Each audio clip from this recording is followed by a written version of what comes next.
The sun dipped low over the edge of the New Mexico plains, turning the dust to molten copper.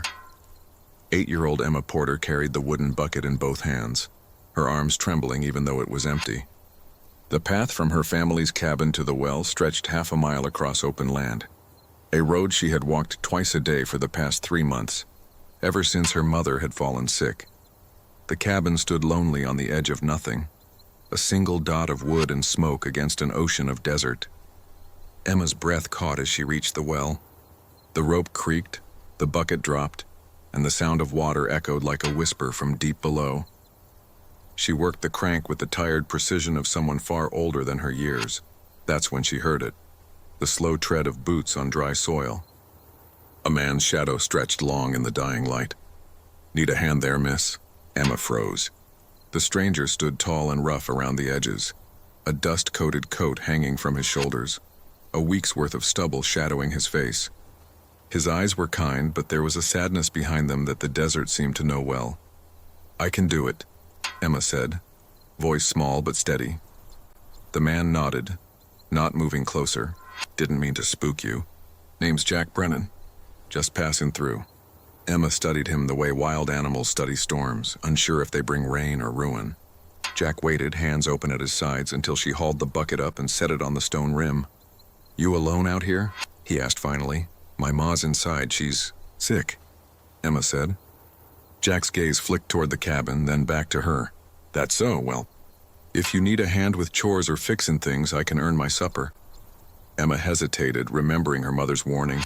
Never trust strangers, especially in a land where good men were as rare as rain. But something in Jack's voice wasn't dangerous, it was tired. The kind of tired that came from carrying ghosts. That evening, as the sky turned violet, Emma's mother met Jack at the door. Her face was pale, her strength nearly gone, but her eyes were sharp. "You looking for work, Mr. Brennan?" "Yes, ma'am," he said. "Just till I find where I'm heading next." "Then you can start by patching the roof," she said, glancing at the storm clouds gathering in the west. And just like that, the stranger stayed. Over the next weeks, Jack worked sunup to sundown, mending fences, chopping wood, keeping the water barrel full. He never asked for more than a meal and a dry place to sleep. Emma watched him closely, still unsure if he was a blessing or a burden sent by fate. But when her mother's fever worsened and the nights turned cold, Jack never left the porch light to die. He'd sit there, keeping watch under the stars, hat pulled low, rifle close, like a man who had already lost too much to lose anyone else.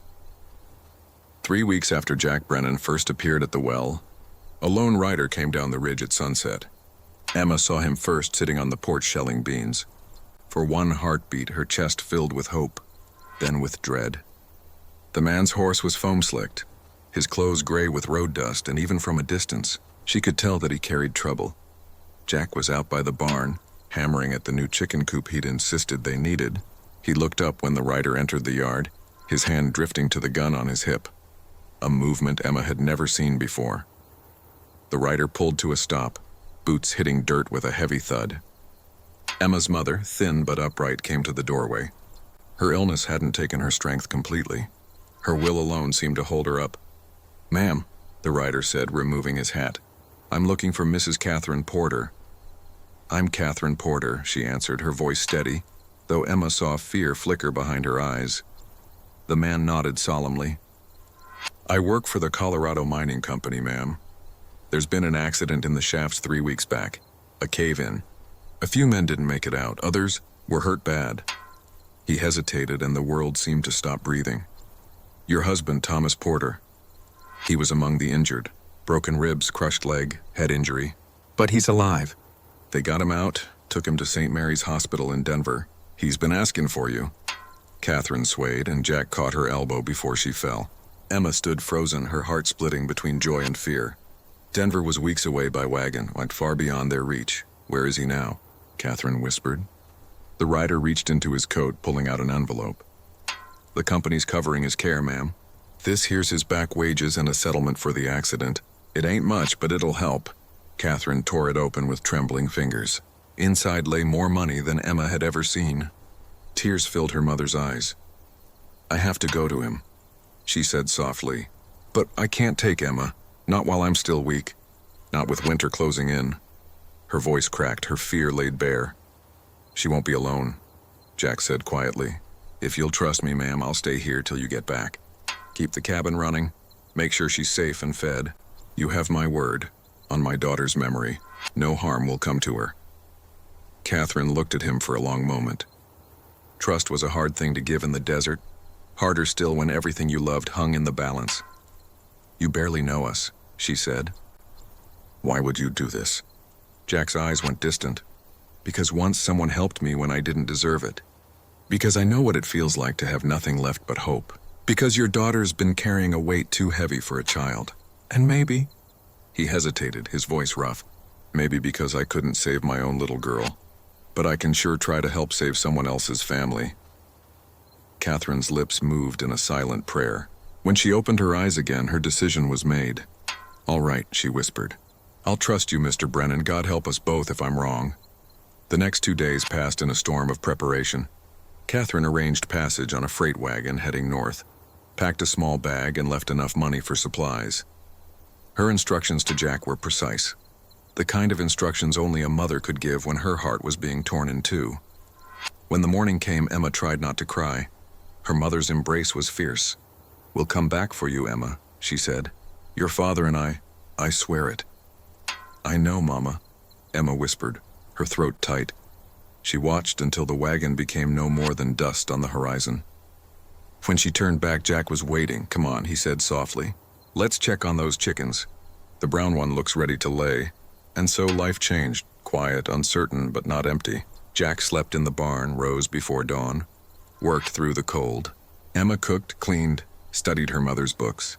Evenings found them on the porch, talking about faraway places and old ghosts. The town whispered about them, suspicion mixed with pity. But when Mrs. Patterson stopped by and saw how things truly were, how Jack slept separate, how Emma laughed again, her judgment melted into respect. "You're a good man, Mr. Brennan," she said as she left. "Not many would trust a stranger the way Mrs. Porter did," Jack answered, tipping his hat. Winter came down from the mountains early that year, a cold, quiet thing that wrapped the desert in white. The dunes turned silver under the moonlight, and the sagebrush wore frost like a crown. Jack taught Emma how to follow animal tracks in the new snow: rabbit, quail, fox. They smoked the meat for storage, kept the chickens warm in their sturdy coop, and made sure the fire never died in the hearth. The cabin, once fragile and drafty, now stood snug and sound against the wind, its leaks sealed, its roof tight, its windows whisper-proof. On Christmas Eve, Jack brought out a small bundle wrapped in brown paper and tied with twine. "Go on," he said, eyes glinting under the firelight. Inside was a blue calico dress, scattered with white flowers, and a pair of boots that fit as if they'd been made for her. Emma looked up in wonder. "How did you know my size?" He smiled sheepishly. "Mrs. Patterson helped me out. Said every young lady deserves something fine come Christmas." Emma hugged the dress to her chest, her throat tight with gratitude she couldn't name. "Thank you," she whispered. "You're welcome," Jack said, his voice rough with feeling. "You've got more courage in you than most men I've ever known. You deserve good things, Emma." That night they sat by the fire, the storm howling outside, and Jack spoke of his wife and little girl, of their laughter, of the small river stones his daughter used to collect just because they sparkled in the light. His words broke and faltered as memories cut deep. Emma reached out, her small hand finding his. She didn't speak. She didn't have to. She understood that grief never truly left. It only learned to share the space it once filled. "You've helped me more than I've helped you," Jack said finally, voice low. "You gave me reason to stop wondering, to believe there's still good left out there." Emma shook her head gently. "You saved us, Jack, Mama and me. We wouldn't have made it without you." Jack smiled, faint but certain. "You would have made it, kiddo. You just didn't have to do it alone." The world outside froze solid that night, but inside the cabin, there was warmth, firelight, soft voices, and the quiet kind of peace that comes only after long sorrow. Then came January, and with it, the letter. It arrived on the same freight wagon that had carried Catherine Porter away. Jack read it aloud while Emma stood beside him, breath trembling in the cold. Her mother's handwriting was shaky but strong. Thomas Porter was alive, healing slow but healing. The doctor said he'd walk again, though never quite straight. They would stay in Denver till spring, but they had enough money saved now to start anew, to buy land, build a ranch. At the end of the letter, Catherine wrote, "We owe you more than words, Mr. Brennan. When we return, there'll always be a place here for you. We consider you family." Emma looked up at Jack, saw the shine in his eyes, the look of a man who'd carried loneliness like a stone and suddenly found it lighter. "Will you stay?" she asked softly. "When they come back?" Jack knelt, hands resting gently on her shoulders. "If your folks will have me," he said. "There's nowhere else I'd rather be." Outside, the desert wind shifted, no longer cruel, just cold and alive. Inside, the cabin of Silver Creek glowed like a promise kept. Spring came late that year, but when it did, it painted the desert in fire and gold. Wildflowers spilled across the plains like spilled paint, and the air smelled of earth and rain. Emma spent her days cleaning, sweeping, and mending, making the cabin perfect for her parents' return. She was at the well that afternoon, drawing water for what she hoped was the last time she'd do it alone. The bucket had barely touched the surface when she saw the wagon crest the ridge, sunlight flashing off the canvas top. Her heart leapt. She dropped the rope and ran. Her blue calico dress fluttered behind her, boots kicking up dust as she sprinted toward the wagon. Her mother's voice rang out before Emma even reached them, calling her name like a prayer answered.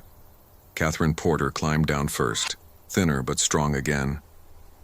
Beside her, Thomas Porter sat tall, leaning on a wooden cane, his face sunburned and smiling despite the limp. Emma collided into their arms, laughing and crying all at once. "Look at you," her mother whispered, holding her at arm's length. "You've grown so tall, so strong."